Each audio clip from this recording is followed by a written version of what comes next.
Halo guys, kembali lagi bersama gue Nandi. Pada video kali ini gue akan membahas salah satu film unik berjudul Geralt's Game.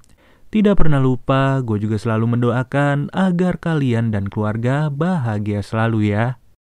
Film diawali dengan memperlihatkan sepasang suami istri yang sedang bepergian untuk berlibur. Tidak ada siapapun di dalam perjalanan ini selain si istri yang bernama Jess dan si suami yang bernama Geralt.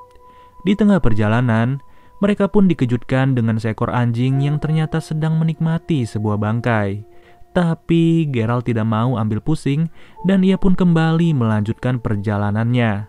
Setelah berjam-jam di perjalanan, mereka pun tiba di sebuah villa yang sengaja disewa untuk beberapa hari. Untuk lokasinya sendiri, villa ini bisa dibilang sangatlah terpencil dan sangat jauh dari perkotaan. Baru saja tiba, Geralt dengan penuh semangat langsung mengajak Jess untuk nempel-nempel saat itu juga. Bahkan mereka pun pergi ke kamar tidur dengan keadaan pintu rumah yang belum ditutup sama sekali. Setelah semuanya sudah dipersiapkan, Geralt langsung memborgol tangan Jess di kasur sebagai bentuk permainan yang sudah ia rencanakan bersama istrinya. Namun tiba-tiba, si suami malah merasakan nyeri luar biasa di bagian dada sebelah kirinya. Sudah jelas ini adalah sebuah malapetaka untuk Jess sendiri dikarenakan suaminya malah tewas akibat serangan jantung secara mendadak. Apalagi Jess tidak bisa berbuat banyak dengan keadaan tangan yang diborgol keduanya. Dengan kata lain, semua penderitaan Jess akan bermula dari detik ini di tempat ini. Ditambah lagi terlihat gumpalan darah yang mulai berceceran dan keluar dari mulut suaminya. Jujur aja, kalau posisinya seperti ini sih yang bisa dilakukan Jess hanyalah berteriak sekencang-kencangnya. Waktu demi waktu cepat berlalu sampai hari pun sudah berganti ke sore hari. Dengan posisi handphone yang berada di meja dan sulit dijangkau, tentu saja Jess tidak mungkin untuk bisa menggapainya. Gawatnya hari sebentar lagi menjadi malam yang dimana akan mempersulit keadaan Jess untuk diketahui. Lalu, dari pintu kamar tersebut mulai terlihat sebuah bayangan yang ternyata sosok tersebut adalah anjing yang tadi mereka temui. Namun, anjing itu malah menjilati gumpalan darah milik suaminya dan juga mencabik daging Geralt di depan mata Jess. Dalam situasi seperti ini, tidak ada banyak hal yang bisa dilakukan Jess kecuali mencoba untuk menakut-nakuti anjing tersebut. Sampai suatu ketika, Geralt secara tiba-tiba mulai sadarkan diri dan beranjak dari lantai. Hanya saja hal itu ternyata tidaklah nyata, melainkan cuma pikiran liar yang ada di dalam kepala Jess. Situasi pun menjadi sulit bagi Jess dalam kesendirian yang sunyi dan tertekan secara psikologi. Mau tidak mau, Jess mulai mencoba untuk meraih handphone yang ada di sebelahnya. Tapi tetap saja, seberapapun usaha yang dikeluarkannya, ujung-ujungnya handphone itu tidak tersentuh sama sekali. Lalu, Jess yang merasa haus mulai mencoba untuk meraih segelas air yang berada di atasnya. Akan tetapi, baru saja gelas itu dipegang, ternyata mulutnya Jess tidak mampu untuk menjangkau gelas tersebut. Ya, dengan berat hati, segelas air yang segar itu harus ia letakkan lagi di papan kayu. Singkat cerita, berjam-jam sudah dilewati oleh Jess dengan keadaan tidak berubah sedari awal. Satu-satunya hal yang bisa diperiksa oleh Jess hanyalah papan kayu yang berada di atasnya.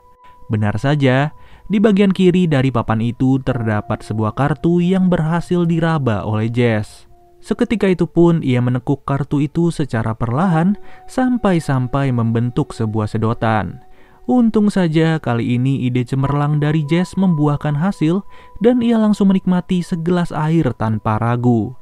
Ya lumayanlah, dalam kondisi kayak gini segelas air jauh lebih penting daripada semangkuk makanan. Jess yang tidak mau menyia-nyiakan air tersebut langsung menyisakannya untuk diminum pada lain waktu. Sedangkan untuk menghemat tenaganya, ia pun sengaja tidur di kasur ini dalam kondisi kedua tangan yang masih diborgol. Ketika terbangun, Jess pun langsung berteriak dikarenakan peredaran darah yang ada di pergelangan tangannya sama sekali tidak berjalan dengan baik. Bahkan, tangannya terlihat mulai membengkak dan juga membiru dalam waktu satu malam. Di sisi lain, anjing itu pun masih berada di dalam kamar dan jasad suaminya sudah mulai dikerubungi oleh lalat-lalat. Hampir 12 jam Jess tersiksa seperti ini, dan mau nggak mau ia mulai meminum sedikit air dari gelas yang disimpannya. Tidak ada pertolongan, tidak ada harapan, dan juga tidak ada kepastian. Jess pun langsung merencanakan sebuah ide yang tidak bisa dipastikan akan berhasil atau tidak. Tapi yang jelas tidak ada waktu lagi bagi Jess untuk terus menghabiskan hari seperti ini.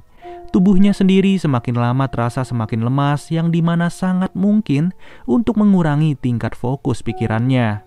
Dengan kondisi tangan yang terus membengkak dan juga membiru, Jess nekat untuk membuang sisa air dari satu-satunya gelas yang ia punya. Kemudian ia pun sengaja memecahkan gelas tersebut sampai menjadi potongan beling. Dan mau tidak mau, beling tersebut ia tancapkan ke papan kayu.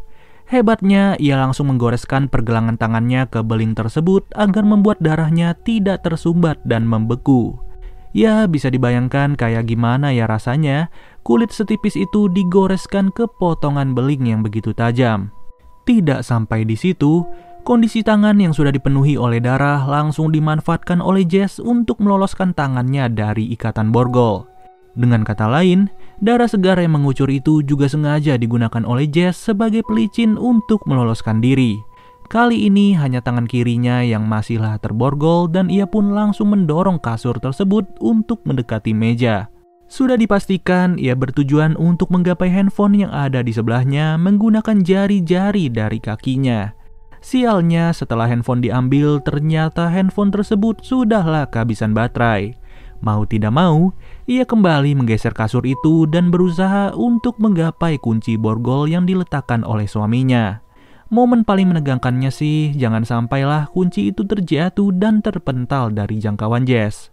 Usaha demi usaha ia lakukan secara pasti, sampai pada akhirnya borgol itu pun berhasil terlepas.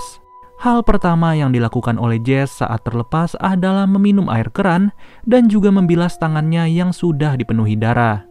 Lalu, darah yang terus mengucur dari tangannya itu mulai diperban serapih-rapihnya.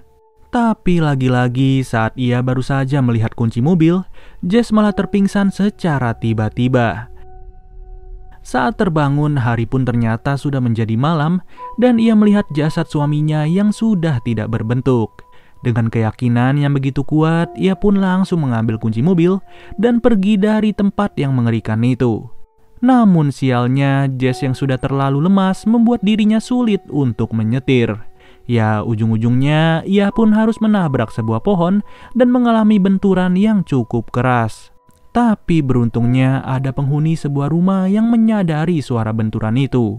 Alhasil kedua penghuni itu pun beranjak keluar untuk menolong Jess yang sudah sekarat. Singkat cerita, Jess dibawa ke rumah sakit dan mengalami trauma yang cukup serius di kepalanya. Hanya saja setelah beberapa bulan ia berhasil pulih dengan normal dan menulis seluruh kisahnya ke dalam sebuah buku. Walaupun ia harus sendirian tanpa pendamping dan juga tanpa anak seorang pun, tapi ia tetap bahagia untuk memulai kehidupannya yang sudah mulai membaik. Ya, pada intinya film ini cukup unik dikarenakan hanya berkonsep pada satu latar tempat. Meskipun begitu, jangan sampailah kita melakukan sesuatu yang tidak masuk akal dan membuat sengsara di kemudian harinya. Oke deh guys, mungkin sampai segini aja pembahasan dari film Geralt's Game. Sampai bertemu lagi di video berikutnya. Gua Nandi cabut dulu. Dadah.